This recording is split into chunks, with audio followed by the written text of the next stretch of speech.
see nothing coming up behind. Make my way through the darkness.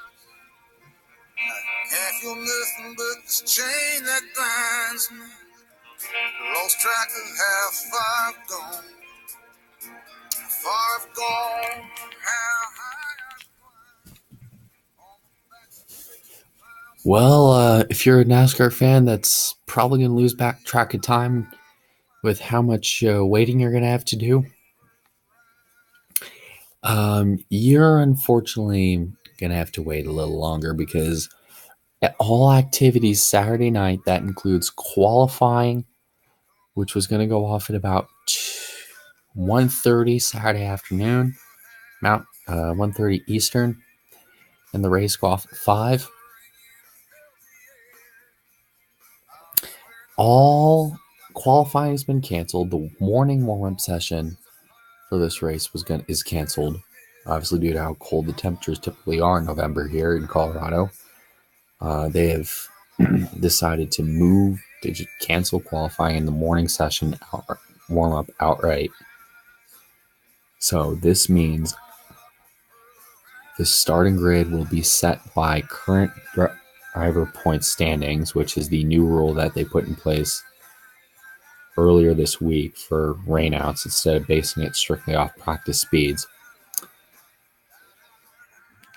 So, and with that, the logic being the only two drivers that have moved on to the championship 4, good friends Jacob Tube and Caleb Hoffman, are on the front row. Caleb Hoffman sporting some new colors as Peak revealed their sponsorship in front of the Advanced Auto Parts, actually down not probably about a block and a half from this school.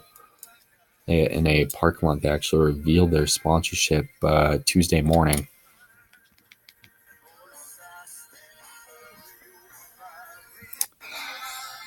So then you look for the rest of the field.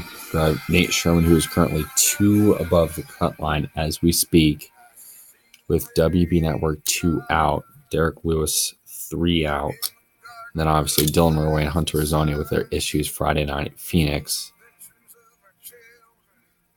They're going to be taking up row 4. Dylan Murway in a must-win, Hunter Rizzoni in a must-win. However, Dylan Murway can get in if one of the 4 drivers in front of him has a serious problem. And you look for the rest of the field, drivers like Apollo Moon, Hunter Miller, who, by the way, is going to the renumbered 24. This team is going to become the 24 team next year, and the current 24 team is going to become the 9 team. As we look through the rest of the field, by the way, that we are shooting for a Monday at 10:30 a.m. Eastern is when they're expecting a green flag. So Monday at 12:30 Eastern is when they're shooting for a green flag here in Brighton. However, because if you look at the forecast and you look at the skies, it's not pretty. It's going to be raining most of the afternoon and evening. In fact, the temperature's already dropped off significantly since about early this morning, which was the only form of track time that these drivers received. They actually just canceled the rest of the activities Friday and the activities Saturday. So again, they are moving this race to 12:30 p.m. Eastern on Monday, barring any major disasters. And if you look at the weather forecast, it's going to be raining then all the way into tomorrow. Then it's going to turn into a rain-snow mix around 4 p.m. Eastern. And the snow is probably not going to stop till early Sunday evening, which is when the Denver Broncos are going to play the San Diego Chargers, which is another thing too.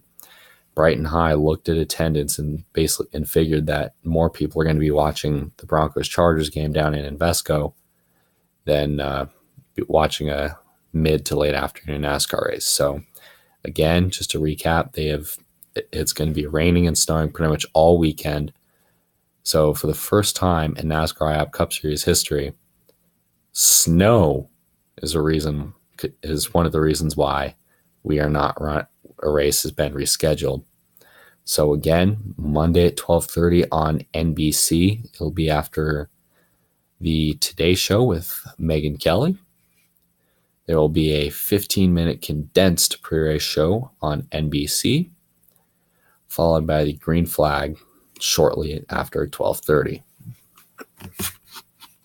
Caleb Hoffman will be on the pole and bringing the field to the green flag when we do.